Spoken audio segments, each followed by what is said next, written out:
All right, Matt. Donc, je suis quelqu'un qui court. Je cours beaucoup. J'étais évidemment joueur de hockey avant. Les maux de dos, surtout le bas du dos, ça m'arrive beaucoup. La solution parfaite, ça serait pas de juste m'étirer. Ben T'en déjà, si penses tu quoi de arrêtais de ça? courir, je pense que ça irait beaucoup mieux dans ta vie parce que je pense que la question qu'il faut qu'on se pose, c'est tu cours après quoi, en fait? Mais il y a des gens qui savent pas pourquoi ils courent. Et ça, c'est vrai que c'est intéressant en soi. Puis ça, c'est surtout quelque chose dont on pourrait parler avec Sylvain Guimont. Je suis sûr qu'il y aurait une perspective fascinante étant doctorant en psychologie sportive, à savoir pourquoi les gens y courent. Euh, Ceci étant dit, si les gens insistent à vouloir courir, puis il y a des bénéfices de toute façon, c'est sûr, hem, ça serait un peu ben, je pense que ce qu'il faudrait faire, c'est, avoir le même respect pour le corps humain qu'on aurait pour une voiture de haute performance et au minimum, s'assurer l'intégrité structurelle de ce système-là, de l'organisme qu'on utilise pour faire le sport. Puis à ce moment-là, c'est vrai qu'on pourrait passer par un bilan postural pour voir, ben, justement, s'il y a pas des déséquilibres, des contraintes, je vais dire même permanentes, qui font en sorte que quand on utilise le système, peu importe ce qu'on veut faire avec, ben, finalement, on s'adapte, on compense, puis à terme, on peut, on l'expérience peut ne pas être, autant satisfaisante. Il peut y avoir des symptômes qui apparaissent, à cause de ces contraintes-là en temps et lieu. Donc, ouais, je pense qu'on peut passer par un bilan puis une correction posturale, à ce moment-là. Écoute, je suis sûr que si tu t'approches quelqu'un puis tu lui dis ah ben la solution c'est arrête de courir, arrête de faire ce que t'aimes, je pense pas que tu vas avoir beaucoup de clients. Donc je pense que c'en est une grosse partie aussi. Puis j'aimerais ça que tu y touches un peu, Matt aussi. Tu sais comment tu navigues ça. Il y a un client qui vient vers toi puis il y a des problèmes au niveau de sa posture, mais il y a aussi des objectifs dans sa vie de tous les jours. Comment tu es en mesure de jongler avec ces 2 choses-là. La première chose qu'il faut dire, c'est qu'en posturologie, on n'entreprend que des gens qui ont un objectif et donc, par exemple, sans blague, ça peut être de courir, puis ça peut être de courir des longues distances. On a des athlètes qui font Mmh. du trail, puis c'est tout à leur honneur. J'en ai un dans ma clientèle qui fait des compétitions, là. Bon, je peux même pas dire des distances qu'il court parce qu'à chaque fois qu'il me le dit, mon cerveau bloque le nombre de kilomètres parce que je trouve que ça a aucun sens. Puis je pense que je dormirais pas le soir si je savais la distance qu'il court quand il compétitionne. Ça fait que, mais tu sais, c'est au-delà des marathons, là. C'est bon. Euh, donc, les gens qu'on entreprend vivent une frustration par rapport à des objectifs qu'ils veulent atteindre et qu'ils ne sont pas capables d'atteindre. En fait, ce sont ces gens-là qui vont être intéressés à modifier leur comportement. Donc, par exemple, porter une semelle posturale, faire 5 minutes, c'est pas beaucoup, mais 5 minutes d'exercice pour équilibrer les yeux, puis c'est vrai qu'à ce moment-là, ces gens-là, ben, en fait, ils vont toujours un peu en redemander. Donc, après, en est-ce que à tout moment, est-ce que des fois, on est appelé à modifier le profil d'activité de la personne pour un certain temps? Oui. Mais ça se fait de façon assez naturelle. C'est-à-dire que, tu sais, pour la course, par exemple, Frank, quelqu'un qui dit: «Écoute, moi, en ce moment, j'ai de la misère à courir, 10 kilomètres. Mais tu sais, j'en fais 5 puis j'ai pas trop de troubles. Mais mon but, c'est de courir un marathon qui est 42,2. Donc moi, je m'engage à partir du moment où les gens vont, un, porter les semelles posturales, 2, faire les exercices, 3, me voir à toutes les 6 semaines. Mais je m'engage à ce qu'à toutes les 6 semaines, justement, cette personne-là puisse augmenter son kilométrage à partir du Mmh. moment où il y a pas, de déficience de santé. Donc, donc finalement, c'est un peu ça. Alors ça, c'est motivant. Je sais jamais quand quelqu'un va être capable de faire quoi que ce soit de particulier. Donc, quand est-ce que cette personne-là va atteindre le 42,2 sans douleur? Sans blague, j'ai aucune idée. Mais je m'attends à ce qu'à toutes les 6 semaines, on améliore le rendement et que ça se fasse dans un contexte où il y a de moins en moins de douleur. Donc, même si on augmente le volume et l'intensité de l'entraînement, qu'on réussisse quand même en même temps à diminuer les douleurs. Ça, c'est ce qu'on voit la plupart du temps. Puis ça, c'est motivant parce que autrement, un athlète se fait souvent dire, tu sais, ralentis pour guérir, puis après ça, tu pourras retourner progressivement. Euh, C'est Souvent, nous, on est drôle. capable de faire un peu les deux en même temps. Encore là, quand il y a pas de déficience de santé. Donc, puis c'est beaucoup de monde. Je regardais, Matt, un petit peu ton contenu, puis c'est une vidéo que j'ai regardée juste avant le podcast. C'est l'histoire de ton père qui se mettait de la glace sur le genou, puis tout d'un coup, il en avait plus de besoin. Puis ça, je pense, c'est un gros mythe aussi, l'histoire de la glace. Puis tu sais, on pourrait tomber dans tous ces détails-là. Puis tu sais, on va tomber dans ces détails-là parce que tu as déjà parlé de la posturologie, tu as déjà parlé de la neuro. Tu es gros dans le neuro aussi. Je pense que c'est la base de tout ce que tu fais. Fait que, tu sais, je veux définitivement être touché. Mais je veux que tu me parles un petit peu des approches conventionnelles, puis ce qui manque dans ces approches conventionnelles-là, que toi, dans le fond, tu vas chercher pour trouver la cause des problèmes. Je pense que c'est quelque chose que tu mets beaucoup d'emphase sur. Là. Ouais, ben, c'est les enseignements du docteur Bricot, Hmm. et par le fait même aussi en neurologie fonctionnelle de Ted Carrick, qui est un peu le docteur Bricot américain, là, si on veut, là, qui a commercialisé la neurologie fonctionnelle, même si c'est pas lui qui l'a inventé, un peu comme c'est pas le docteur Bricot qui a inventé la posturologie, c'est lui qui l'a organisé, qui l'a structuré et surtout qui l'a enseigné. Euh, En fait, c'est ça. Donc, dans la plupart des approches conventionnelles, on part avec l'idée que on connecte de façon adéquate avec tous les muscles parce qu'il n'y a pas de pathologie. Donc, on est dans du quantitatif versus du qualitatif. Et c'est vrai qu'à partir du moment où il n'y a pas de pathologie, c'est extraordinaire et heureusement, c'est la très grande majorité des gens. Sauf que, au niveau qualitatif, par exemple, si un enfant a rampé plus avec la jambe gauche qu'avec la jambe droite et que plus tard, quand on commence à faire du testing au niveau sportif, on se rend compte que l'athlète est plus stable sur la jambe gauche, qu'il y a plus de propulsion, qu'il y a une meilleure absorption, ben après, ce que nous, on fait, c'est qu'on recule jusqu'à, en fait, comment est-ce qu'on a appris à bouger? Puis est-ce que ça peut expliquer pourquoi aujourd'hui, on aurait encore certains déficits fonctionnels de performance, mais qui expliquent des tensions musculaires qu'on peut même avoir au repos dans la vie de tous les jours et qui, à terme, peuvent devenir chroniques. Donc ça, c'est Hmm. un. Deuxièmement, l'autre faiblesse de la plupart des approches conventionnelles, c'est que la plupart du temps, même juste dans l'observation de comment le corps fonctionne, on fait ça lorsque les gens sont ou couchés sur le dos ou couchés sur le ventre.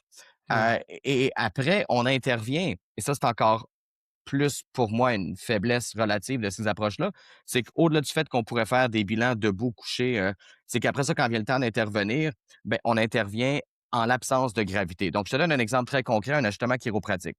Je suis pro tout. Moi-même, quand j'ai un truc, c'est un chiro que je vais voir. Donc, on s'entend, là, je suis Hmm. pas anti quoi que ce soit.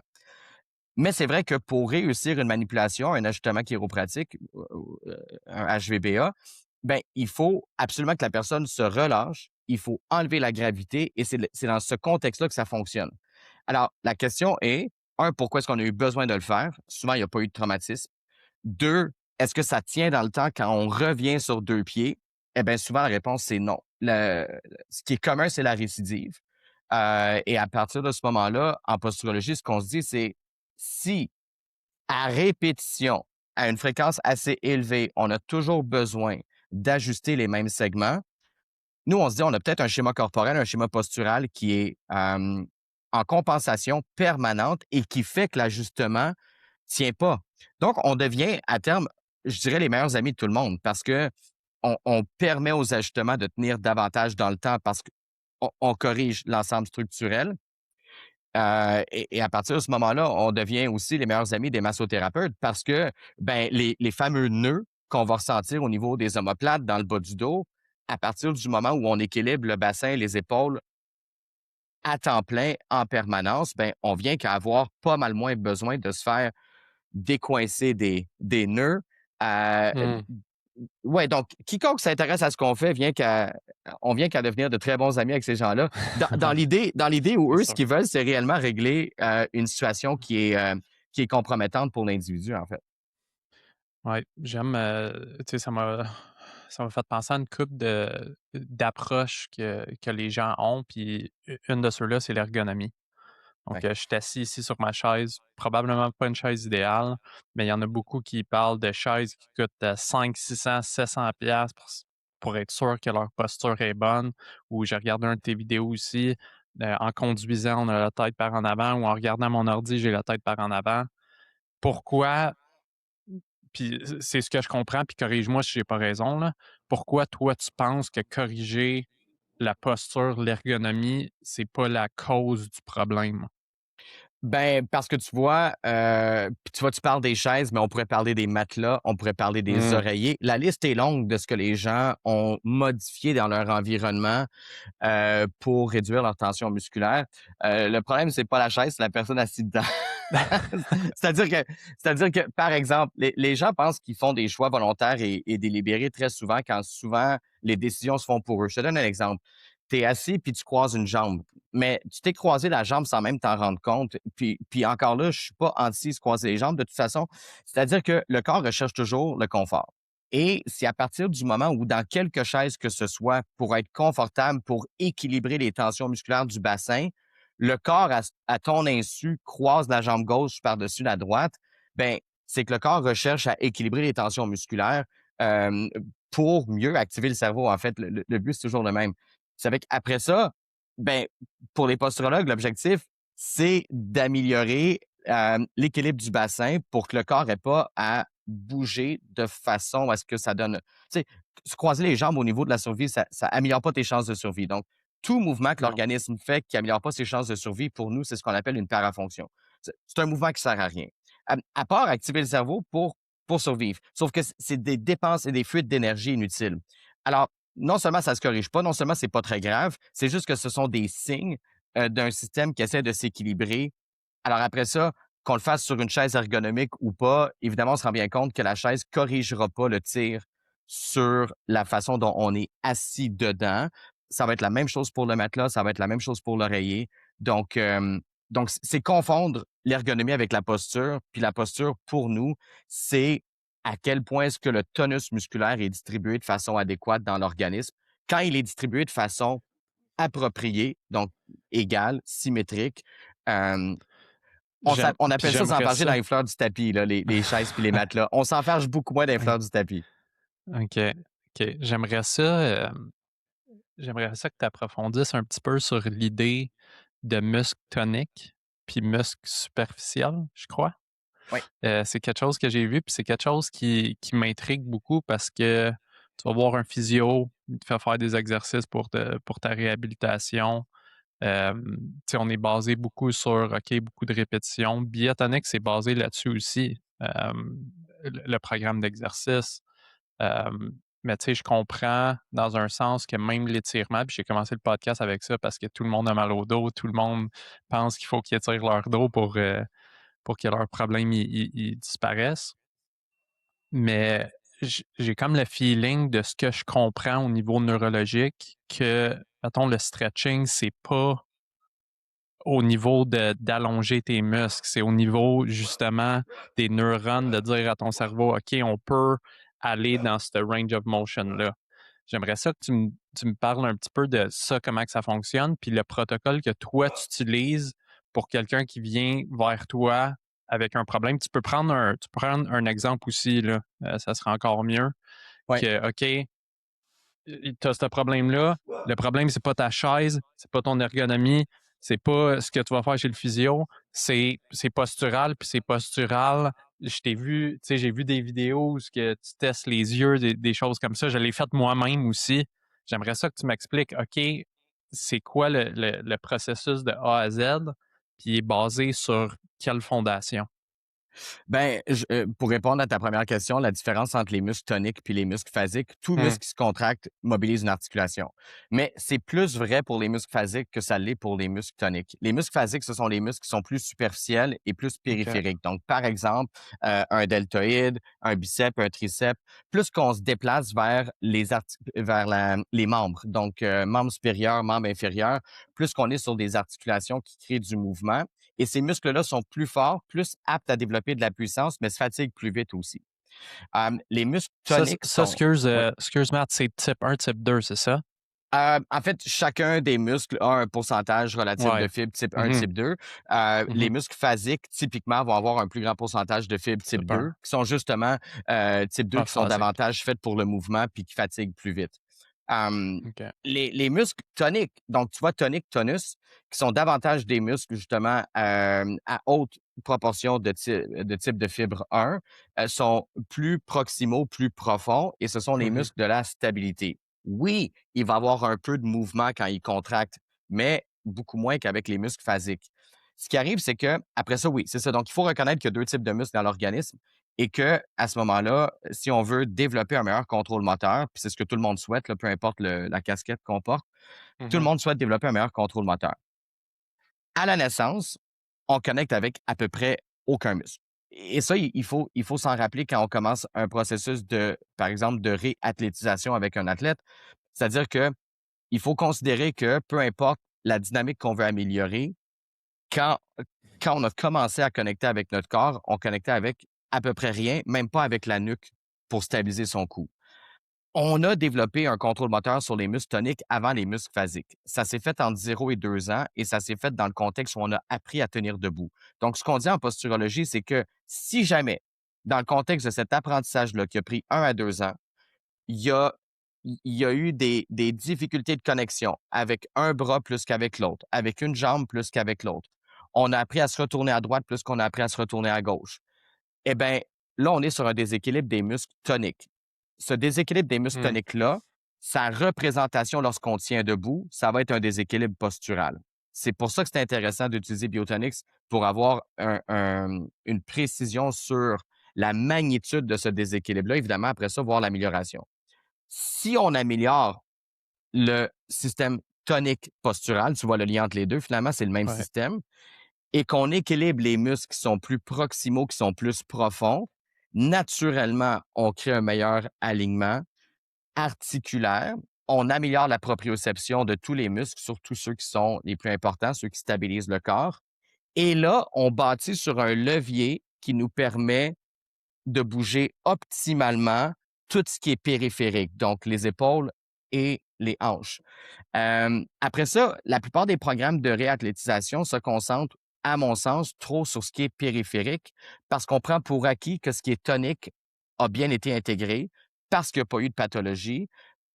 Puis finalement, ben, c'est ça, c'est que l'absence de pathologie ne veut pas dire que le contrôle moteur est optimal et c'est exactement dans cette Mmh. zone grise-là qu'on travaille en posturologie.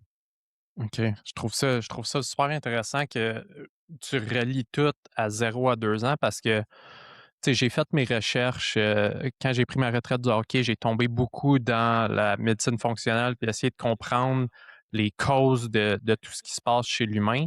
Puis une des choses qui est venue en tête, c'est quel type de lait tu as bu quand tu étais jeune, puis ça a un effet sur les bactéries qui entrent dans toi, puis ton habileté à faire face à des allergies ou à d'autres bactéries, des virus plus tard dans la vie. Donc, je trouve ça intéressant que, OK, c'est peut-être la même chose au niveau de la Ouais. posture.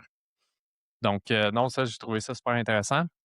Fait que là, j'aimerais ça que tu m'expliques, OK, on le sait que ça arrive entre 0 et 2 ans. Comment tu fais pour changer ça quand tu as 30 ans? Ça prend combien de temps? J'imagine que ça prend pas 2 semaines. Puis ça, je pense que c'est un gros problème que le monde a aussi, là. Ils viennent vers toi, puis ils pensent que ça va se régler en 4 semaines, comme le monde pense qu'ils vont perdre 50 livres en 1 semaine et demie, là. Ça fait pas trop de sens. Ouais, c'est ça, exact. Donc, c'est de l'éducation. Je pense que quand on éduque, on n'a pas besoin Mmh, de vendre. Et puis, je mmh, pense qu'il faut éduquer, on en a parlé toi puis moi déjà, mais beaucoup, à tous les jours, à répétition. mmh, Il faut répéter toujours les mêmes choses. Mais c'est vrai que c'est de l'éducation. Puis, alors, qu'est-ce qu'on fait? Ben, en fait, on utilise des technologies et des exercices qui travaillent sur les deux capteurs principaux qui créent le tonus musculaire, donc les pieds et les yeux. Et après ça, ben, on recommande 5 minutes d'exercice par jour qui reprennent en fait l'essentiel de comment on a appris à tenir debout. Donc, si par exemple, j'ai un de mes clients qui a peut-être rampé, mais qui n'a pas marché à quatre pattes, ben, en fait, un des exercices, ça va être littéralement de le faire marcher à quatre pattes. Et tout ça, c'est très wow, drôle. Puis on sourit tous quand je dis ça parce que, en ouais, fait, on se dit tous, mais c'est un peu nono parce que ça ne devrait pas être nécessaire. Si tu passais une semaine, même pas une journée avec moi, puis que tu voyais à quel point c'est terrorisant pour la majorité des gens de marcher à quatre pattes quand on pourrait assumer qu'ils vont le faire assez naturellement une fois qu'ils prennent deux, trois pas, Écoute, le nombre de vidéos que j'ai puis que je présente dans les formations, où on voit des gens qui, j'appelle ça des morons moteurs, là, on l'est tous un peu, hein. Tu sais, moi, j'insulte, mais j'insulte tout le monde, là. Je passe, je m'insulte moi-même aussi, là. Mais on est tous des morons moteurs, puis jusqu'à un certain point, on est tous un peu des déconnectés aussi, là, quand on regarde, docteur Bricout le dit toujours, des déconnectés calleux, là, dans le sens que la coordination entre le cerveau droit puis le cerveau gauche chez à peu près tout le monde est pas optimale et Mmh, elle devrait l'être. Et si on avait grandi dans un contexte, environnemental qui nous avait permis de se développer, je vais dire même normalement, en fait, on n'est pas supposé avoir à faire le travail que je fais et on n'est pas supposé avoir à faire de la médecine fonctionnelle non plus. Parce que mmh. la nature a toujours raison. Et à partir du moment où on a fonctionné et qu'on s'est obstiné avec la nature, ben, il y a toujours un prix à payer. Puis c'est exactement ce que les gens font en médecine fonctionnelle. Ils essaient de réparer des torts qui étaient tout à fait, jusqu'à un certain point, là, évitables. Puis c'est définitivement ce que je fais en posturologie aussi. J'ai des gens qui sont en bonne santé, mais qui sont poqués, tout simplement, qui sont poqués, qui ont des syndromes, qui ont des difficultés de performance. Puis ouais, c'est ça, des mots MAUX qui sont pas très graves, mais que personne réussit vraiment à améliorer de façon franche et systématique, là. Je pense que une des choses, puis je l'ai faite là, pendant plusieurs mois, évidemment, ton programme maths, puis une des choses qui m'a aidé beaucoup, que je pense que beaucoup de personnes manquent, c'est justement la simplicité des exercices, le 5 minutes. Un coup que tu dépasses 5 minutes, puis tu sais, tu peux en parler avec ton expérience. Je suis sûr que tu l'as déjà essayé dans le passé ou tu as eu du monde qui était pas capable d'être constant avec les exercices que tu leur donnais. Mais juste ça, ça fait une grosse différence dans la constance de faire les exercices. Puis, tu sais, j'aimerais ça que tu me donnes un petit exemple de quelqu'un qui est venu vers toi, puis je suis sûr que tu en as des milliers là, d'exemples, là, que tu as été en mesure de leur donner 5 minutes d'exercice, puis après tant de mois, tu as vu tel changement. Hem, oui, écoute, j'essaie de penser à une étude de cas parce que sur 20 ans, il y en a plusieurs. Mmh. Hem, ben, je vais te parler d'Hélène. OK, je donne une conférence sur la Rive-Sud, pour un programme de développement personnel qui s'appelle Perso Neuro, qui est finalement du développement personnel par le biais d'un d'un bon développement moteur. Donc, c'est assez flyé. Il y a encore personne qui comprend de quoi je parle quand je parle de ça, mais c'est pas grave. Mais là, je donne une conférence, puis tu comprends, il y a à peu près, je sais pas moi, 50 personnes dans la pièce. Puis il y a une dame qui vient me voir à la fin de la séance. Puis elle me regarde, c'est une dame d'un certain âge.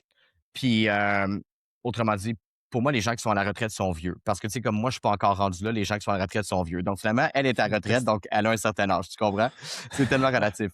Puis là, ben, elle vient me voir, puis tu sais, comme, elle me pogne les mains de même, puis elle dit, puis là, elle pleure, là, puis elle braille, là. Elle dit, tout ce que tu as dit pendant 1 heure, tu as parlé de moi. Ce que tu as décrit pendant 1 heure, tu parlais de moi du début à la fin. Il faut absolument que je vienne te voir, que je te consulte. Ça fait que, elle venait me voir les samedis. Les samedis, je fais du bureau à Terrebonne, pas loin de chez nous. Puis, oui, il y a des enjeux physiques. Tu sais, c'est une dame qui a mal au dos, comme tu disais, comme un peu tout le monde. C'est une dame qui est excessivement émotive, qui réagit à peu près à rien de façon exagérée. C'est elle qui le dit. Et puis, tu vois, à la retraite, elle est poquée d'un peu partout, mais elle joue au hockey, puis elle veut être compétitive. Puis elle joue au moins 1 fois par Mmh. semaine, si c'est pas 2. Mais tu sais, quand je regarde un peu son évolution sur 12 mois, oui, c'est une dame qui s'occupe, elle a un refuge de chiens. Puis, tu sais, comme quand tu as un refuge de chiens, à un moment donné, ces chiens-là peuvent mourir. Puis elle m'expliquait au début du protocole que quand il y a un de ces chiens qui meurt, ça y prend des mois à en revenir. Puis tu sais, après ça, tu dis, OK, ben, tu sais, chaque personne, tu sais, gère son deuil comme ils peuvent. Puis au fil des mois, puis c'est vraiment quelqu'un qui a joué le jeu, là. Tu sais, à toutes les 6 semaines, elle venait à ses rendez-vous, elle faisait toujours ses exercices, tu sais. Vraiment, là, un soldat, là, de posturologie. Mmh. Puis vers le 10e, 11e mois, parce que je les entreprends pour 12 mois, après les gens peuvent continuer, mais tu sais, je demande 12 mois quand c'est possible. Elle me dit, tu sais, elle dit récemment, elle dit: «Il y a un chien qui est mort». Elle dit: «J'ai trouvé ça triste». Elle dit: «Mais 3, 4 jours plus tard, c'est comme si j'avais été capable de passer par-dessus». Puis ça, c'est un exemple parmi tant d'autres. Au-delà de ça, zéro symptôme maintenant quand elle joue au hockey. Elle joue 2 fois par semaine. Elle est plus compétitive qu'elle l'était quand on a commencé le protocole. C'est une dame qui est à la retraite. Elle a au moins 65 ans. Donc, elle a vieilli pendant cette année-là, quand tu regardes ça logiquement. C'est avec elle est Mmh. plus performante d'un point de vue physique. Au niveau émotionnel, elle est beaucoup plus stable. Puis même par rapport à ce qui était enjeux familiaux, tu sais, des fois, c'est pas toujours facile, ta famille, ta belle famille, puis sais, c'est des stress qu'elle vivait de façon assez chronique. Puis elle dit, tu sais, elle dit: «Mais attends, je m'en fous, moi, de ce que ma belle-sœur, elle pense de moi». Puis mais donc c'est ça, c'est que quand tu crées de l'équilibre dans le corps, tu crées de l'équilibre dans la tête, puis il y a beaucoup de travaux scientifiques qui parlent de ça. Sylvain en parle beaucoup aussi.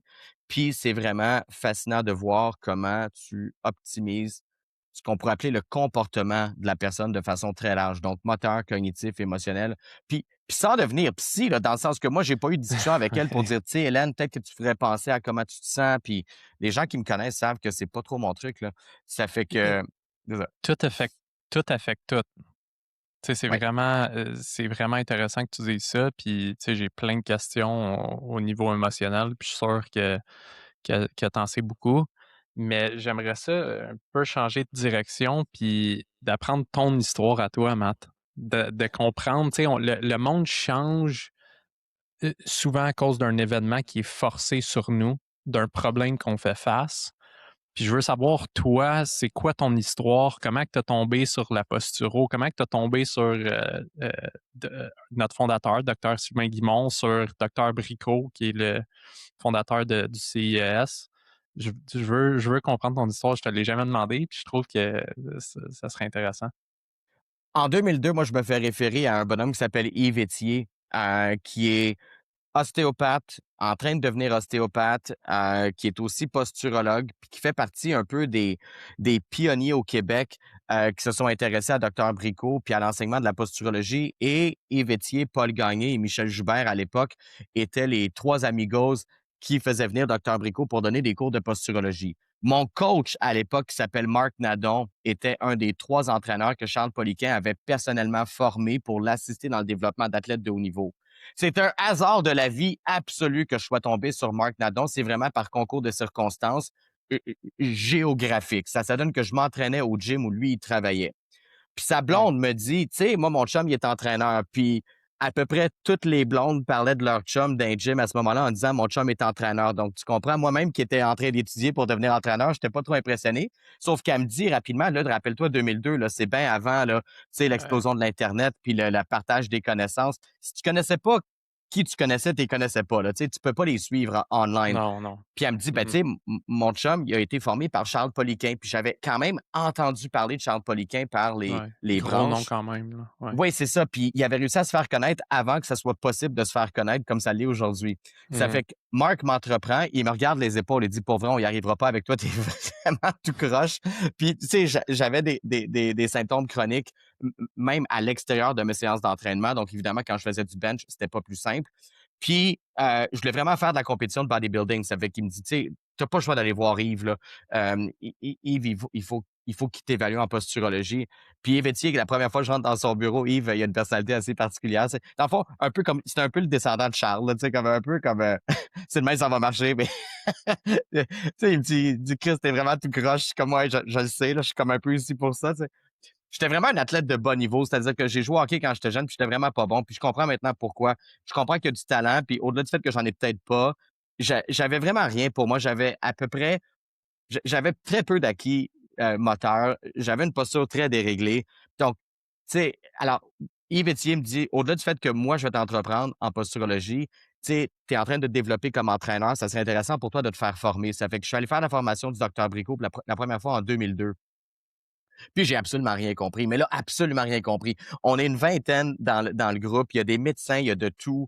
Puis le gars à côté de qui je m'assois, qui est devenu un chum, Jonathan Patnaud, il disait, moi, c'est la deuxième fois que je le fais, puis j'ai rien compris la première fois, puis je suis pas sûr de comprendre cette fois-ci. Puis là, je suis comme, pourquoi je suis ici? Ça n'a aucun sens. Tu sais, je commence à être entraîneur, je sais même pas c'est quoi un cuboïde, puis là, tu sais, mais là, mais tu vois, il y a quelque chose qui se passe. Tu sais, je vois Dr. Bricot parler, je vois la conviction, je vois le sérieux, je regarde le background du bonhomme, je suis comme, OK, ce gars-là, il a des connaissances. Ce gars-là, il a du vécu. On est en 2002, ça fait quand même déjà pas loin de 20 ans qu'il fait ce qu'il fait.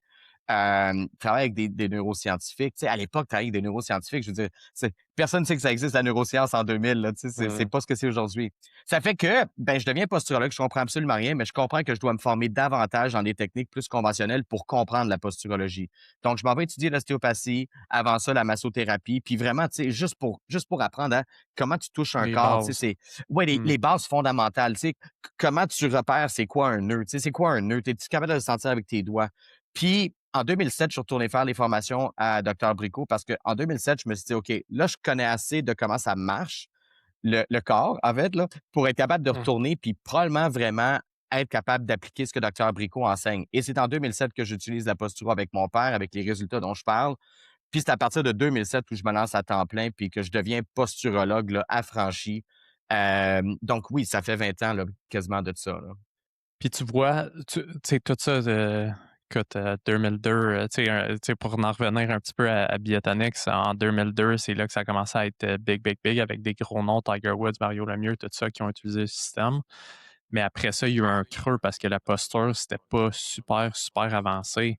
Dans ce parcours-là, à partir de 2007, ça a-tu été difficile de ton côté niveau business? Là? Ça a-tu été difficile à justement commencer, gagner du momentum à faire ce que tu fais? Parce que même en te parlant là, Matt, les idées que tu as, c'est encore nouveau. Là. Oui, Tu sais, pour la tu plupart des regardes gens qui des vont écouter. études, ouais, 100%. Tu regardes beaucoup d'études, c'est pas nécessairement dans des études encore. Tu sais, comment puis je te connais, là, tu sais, t'es quelqu'un qui a ses opinions, puis qui en parle, puis qui est super ouvert, qui est super euh, passionné par ce qu'il fait. Mais comment t'as fait, surtout quand tu as commencé, pour vendre ton service, pour vendre la posture, pour vendre tout ça? C'est quoi la fondation de tout J'ai ça? jamais pensé qu'il fallait que je le vende, en fait. Puis c'est le piège. J'ai jamais pensé que je devais le vendre. Je pensais que je devais le démontrer. Donc, j'ai commencé avec mon père. C'est une vraie histoire, hein? C'est complètement fou. Je suis rentré avec mon kit de posturologie, ma petite mallette Stati Pro à maison. J'ai regardé ma mère. J'ai fait comme, ben, il faut que je commence avec Pa. Parce que Pa, il a mal aux genoux. Puis quand vous prenez des marches, il a besoin de s'arrêter. Vous avez de la misère à faire les fleurs l'été. Faut que je commence avec lui parce que Brico a jamais essayé de me le vendre non plus. En fait, c'est ça qui est fascinant, c'est que il y a personne qui a jamais essayé de vendre la posture Hmm. que je connais qui a réussi à le faire. C'est de l'essayer avec du vrai monde. Et ces gens-là, finalement, en parlent. Et à ce jour, j'ai des posturologues que j'ai formés qui sont pas nécessairement au goût du jour quand on regarde ce qu'on devrait faire pour vendre sur les réseaux sociaux et qui voient une tonne de clients en posturologie parce qu'ils en font. Alors, je pense qu'il faut que tu en fasses quoi? 5, 6, peut-être 10 personnes, puis après ça, tu as juste besoin de travailler parce que ces 5 à 10 personnes-là, c'est ce qu'on voit, ça se fait de façon organique. Ils en réfèrent d'autres, comme à l'ancienne. À l'ancienne. Tu sais, je regarde Sylvain un peu, puis ça a été ça aussi. Tu sais, Sylvain est allé chercher des connaissances, des compétences fondamentales, très respectées, très respectables. Puis à partir du moment où il a vu un athlète de haut niveau, ben ça s'est parlé, c'est un cercle, et là, il y en a d'autres qui sont venus le voir. Donc, je pense que le parallèle à faire à ce niveau-là, je pense que Sylvain dirait peut-être à peu près la même chose. Pour connaître Sylvain comme je le connais, c'est pas un vendeur, mais, mais quand il te raconte une histoire, quand il te parle de ce qu'il a vu, la conviction qu'il a, ben, tu peux pas questionner ça. C'est trop pur, en fait. Puis c'est ce qu'on fait, nous, puis c'est ce que j'enseigne à mes étudiants, c'est d'utiliser le système avec des gens qui en ont besoin, qui veulent aussi atteindre un objectif qui n'ont pas encore atteint. Puis c'est ça, je pense pas que c'est plus compliqué que ça. Mais c'est bon, je suis content que tu aies dit ça parce que c'est tellement vrai. Puis, tu sais, je le vois, là, on le voit à l'entour de nous du monde qui vend pour vendre. Mais si tu crois vraiment en ce que tu vends, ben, ça rend toute la chose, c'est plus de la vente. C'est plus de la vente du tout. Tu veux vraiment aider les gens à gagner la santé. Tu sais, le monde, ils l'ont comme du mauvais bord. Je vais faire de l'argent, puis je vais aider du monde. Non, tu vas aider du monde, puis tu vas faire de l'argent à partir de là. Puis tu sais, j'aime ça parler de ça avec toi, Matt, parce que tu es super ouvert sur tout du côté business de la chose Ouais. aussi. Fait que, tu sais, si on est capable, si ce mot-là peut se répandre, ou ce que, hey, tu vas être posturologue, pas pour faire de l'argent, mais pour justement aider les gens, puis ils vont te référer à d'autres mondes, c'est ça qui va fonctionner, c'est ça qui va faire la différence au bout de la ligne, là. Pour Fait être que, bon dans ce qu'on fait, il faut être rentable. Puis je pense qu'en santé, c'est un peu plus controversé que si on était conseiller financier. mhm, Et pourtant, prendre soin de la santé des gens, c'est autant important que de prendre soin de leur portefeuille parce que tout le monde veut mhm. être retraité, mais en forme. Les 2 là, parce que retraité puis dans une chaise roulante, même si tu es multimillionnaire, Ouais, c'est ça. tu es limité. Puis les gens, ils pensent pas, c'est fou. Ouais. Je pense qu'on prend un peu pour acquis qu'on va toujours avoir la même forme physique qu'on a aujourd'hui parce que le déclin est quand même très lent, et il est très, très, très, insinueux. Donc je pense que, ben, c'est ça, je pense qu'on prend pour acquis un paquet de choses. Puis c'est vrai qu'à ce moment-là, si on agit, bon, en prévention, ça intéresse personne, la prévention, mais la posturologie, ça s'inscrit dans ce contexte-là. Moi, quelqu'un qui me dit à 30 ans, tu sais, par exemple, moi, je fais juste plus d'exercice où je pousse au-dessus de la tête. Ben, j'ai remplacé ça par d'autres choses, puis ça se passe très bien. Mais tu sais, comme tu as 30 ans, tu peux plus pousser au-dessus de la tête. Je comprends que tu as pas de déficience de santé. Je comprends que tu as pas, tu sais, de tendinite ou de. Mais tu sais, ça va être quoi dans 10 ans? Puis dans 10 ans, tu vas avoir 40, là. Tu même pas encore Mmh. proche d'être retraité si on regarde l'âge de la retraite étant pour plusieurs 65 ans. Là, il te reste encore un autre 25, et c'est long. Là. Puis, tu sais, sur combien de rêves, pour le dire comme ça, combien de rêves que tu vas mettre de côté, combien d'ambitions tu auras pu par le temps que tu arrives peut-être à être capable de plus travailler, ce qui est de plus en plus difficile, je me dis, un investissement à faire, c'est au minimum s'assurer que tu connectes bien avec ton corps, que tu te sentes Mmh. confortable de tenir sur un pied, puis de tenir sur l'autre, puis que si on challenge ton équilibre, tu as pas l'impression que tu vas tomber. Écoute, je pense C'est comme que le ça, minimum. c'est une des plus grosses causes de la mort chez les aînés, ça, les chutes, non? Ouais. Ouais, ouais, c'est un des facteurs de mortalité les plus importants, c'est les chutes. Et puis oui, si on travaille sur le système postural puis qu'on Ouais, crée davantage d'équilibre, on peut penser que ça peut contribuer à réduire le risque de chute. Docteur Bricot étant médecin, c'est ce qu'il dirait. Moi, j'ai pas le droit de le dire, je suis ostéopathe, mais Docteur Bricot ouais. dirait qu'on réduit le risque de chute et c'est quelque chose que lui, il a étudié au fil des années et sur Mmh. lequel, c'est définitivement quelque chose là, qu'il décrit bon, dans ses livres, dans ses formations. Et il a des chiffres à l'appui quand il parle de la réduction du risque de chute avec la posturologie. Donc, dernière question, Matt. Tu vois la posturologie, ce que tu fais, s'en aller vers où dans les 5, 10 prochaines années? Tu sais, pour quelqu'un qui vient vers toi puis qui veut vraiment aider ses patients à améliorer leur posture, à améliorer leur santé, comme on vient juste de discuter, tu vois la posturologie s'en aller vers où, versus les autres, professions qui existent? Ben, tu sais, comme, je pense que de toute façon, il y a façon d'intégrer la posturologie avec tout ce qui se fait déjà, parce que la posturologie agit sur un système qui intéresse personne, mais ce système-là aide tous les autres systèmes physiologiques Mmh. à mieux fonctionner. Hem Petite plug, j'en parle dans mon livre.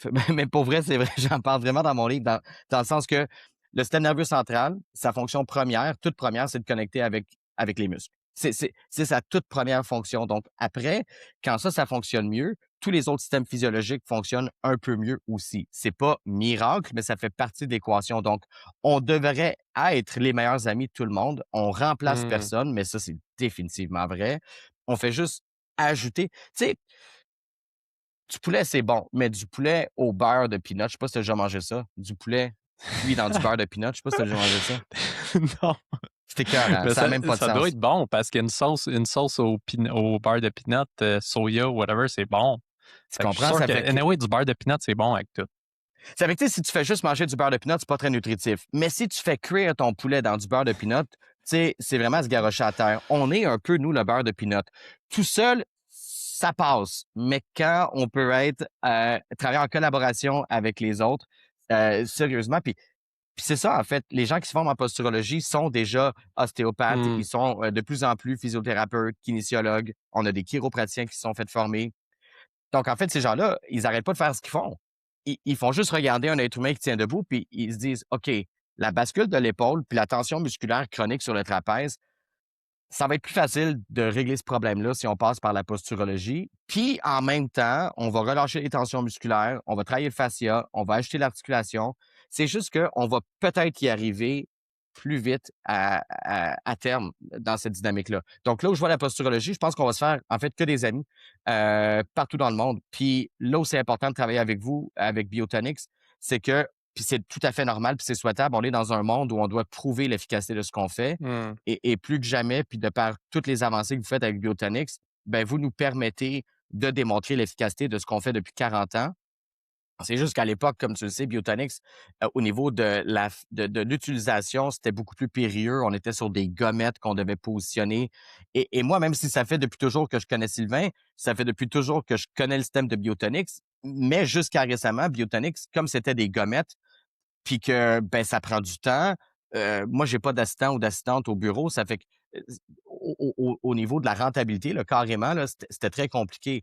Mais là, avec Mmh. Biotonix, comme c'est maintenant, c'est quand même, ça a jamais été autant facile. Et d'avoir des chiffres et de valider. Je pense que ça va vraiment passer par là dans les prochaines années. Quiconque fait un travail d'optimisation du corps humain, ça va passer par la validation de ce qu'on fait.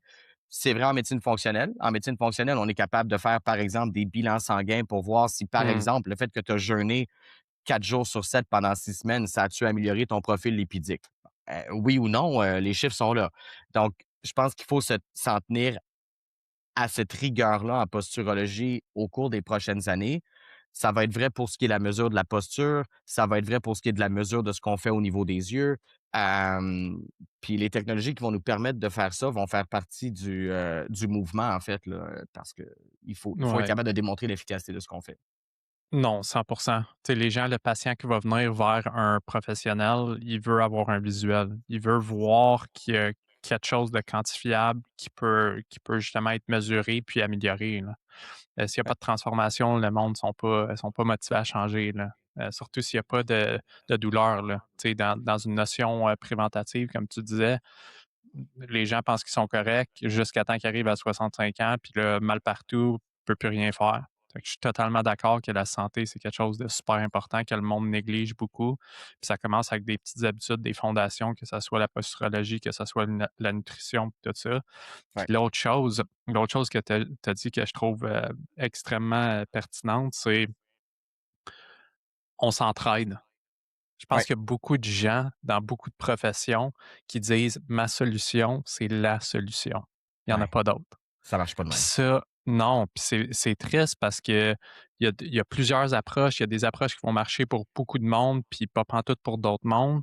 Si on peut s'entraider, le bien-être de la société en général va être incroyable, là. Fait que, tu sais, si on peut commencer à voir les bénéfices dans plusieurs professions, je dis pas que tout est bon, tout est parfait, mais toutes les professions ont quelque chose qu'on peut retirer qui va être bénéfique là aussi. Fait que j'ai trouvé ça super intéressant. Ça a toujours Hem, été, les principes fondamentaux, de ce que mmh, docteur Bricot a mis en place dès la fondation du CES en 1985. Ça a toujours été multidisciplinarité et mmh, pluridisciplinarité. C'est à la base, tu sais, on était au congrès de posturologie, toi puis moi, à Nice. Quand tu regardes les ouais, professionnels dans la pièce, il il y a tout. il y a tout le monde. Il y a des médecins, il y a des dentistes, il y a des Mmh, gens qui font de la médecine, énergétique, tu as des ostéopathes, des préparateurs physiques, des kinésithérapeutes, et j'en passe là, des optométristes behavioraux. Il y a personne qui se sent persécuté là-dedans parce qu'ils ajoutent à ce qu'ils font déjà et ils ouais, continuent à faire ce qu'ils font déjà. Ils ajoutent à leurs travaux la posturologie. Le médecin qui parlait des migraines, c'est un médecin allemand qui, entre autres, travaille en nutrition. J'ai son livre juste ici, on va le plugger parce que ça vaut vraiment la peine. Dr. Pfeiffer, qui a présenté OK, pendant une demi-heure au congrès, c'est un spécialiste des migraines. Donc, il est médecin, il utilise la posturologie parce que ça a un rôle à jouer dans les migraines, mais c'est pas la seule cause. Ben, après, il intervient en nutrition. Puis son livre, c'est 44 études de cas où il a réglé des troubles de migraine. Donc, c'est vraiment fascinant parce qu'à travers les 44 études de cas, tu apprends exactement les protocoles, les techniques qu'il a utilisées. Puis lui, c'est mmh. vraiment peut-être le symbole de ce que devrait vraiment être la posturologie, c'est que c'est multi. Il fait pas juste, ah, on fait les pieds, les yeux, les pieds, les yeux, les pieds, les yeux. Moi, c'est juste ça que je sais faire. Donc, rapidement, je réfère à d'autres professionnels quand ça sort de mon champ d'expertise. Ouais, puis c'est ça le plus gros problème que le monde a, Matt, je crois, là. Tu sais, ils viennent vers eux, puis ils se sentent mal de référer à quelqu'un d'autre parce qu'ils Oh mon perdent Dieu, le client ou ah, tu sais, c'est c'est triste, triste ça. c'est triste un peu, ouais. Ouais, ça, c'est avoir la Ouais. peur du manque, puis c'est là où je me décris comme capitaliste toxique parce que, tu sais, dans le fond, notre but, c'est d'offrir des solutions. Notre but, c'est d'offrir des Mmh. solutions, puis c'est d'offrir un éventail. C'est-à-dire que c'est de trouver la solution. peut-être pas de l'offrir. Donc, à partir du moment où, par exemple, tu parles de médecine fonctionnelle, moi, je travaille avec un naturopathe qui s'appelle Mathieu Bouchard. Ben, tu sais, à partir du moment où quelqu'un vient me voir, puis que, par exemple, ses indices inflammatoires sont dans le tapis, tu sais, le genou de la personne, il est tellement chaud que tu pourrais faire cuire du bacon dessus. Ben, tu sais, on est sur des troubles inflammatoires, peut-être de nature plus métabolique, et je Mmh. connais, mais absolument rien là-dedans. Mais plus que ça, Frank, ça m'intéresse pas non plus. Mais Mmh. d'être capable de reconnaître les signes et symptômes, puis de savoir, tu sais, Ouais, dans tu pas le ton choix. cas, là, ça serait peut-être intéressant que tu entreprennes une démarche de restructuration d'hygiène de vie. Ça peut comprendre des modifications au niveau de tes choix alimentaires, puis d'être guidé par quelqu'un dont c'est l'expertise, puis qui fait que ça, puis qui est passionné par ça. Donc oui, les gens, en règle générale, non seulement tu les perds pas comme client, mais en fait, ils se rappellent que tu les as aidés à trouver une Ben solution. oui. Puis quand ils pensent à quelqu'un qui a besoin de ce que tu fais, c'est à toi qu'ils pensent tout de suite. Ça se fait de façon organique. Donc, la peur du manque, c'est épouvantable, ça. Il faut Ah, passer non, par-dessus ça. c'est incroyable. Puis tu as parlé de capitalisme, je voulais finir avec Trump. Non, c'est pas vrai, c'est pas vrai, c'est pas vrai. C'est très Non, mais drôle. merci. Non, mais merci, merci tout le monde, tu sais, d'avoir écouté. Puis merci, Matt, à toi d'être venu sur le podcast. Deuxième épisode, on va continuer à en faire. J'espère qu'on va pouvoir en faire live aussi, ça serait le fun. Mais Absolument. non, merci pour ton temps, c'est super apprécié, Matt. Merci à toi, Frank. Anytime.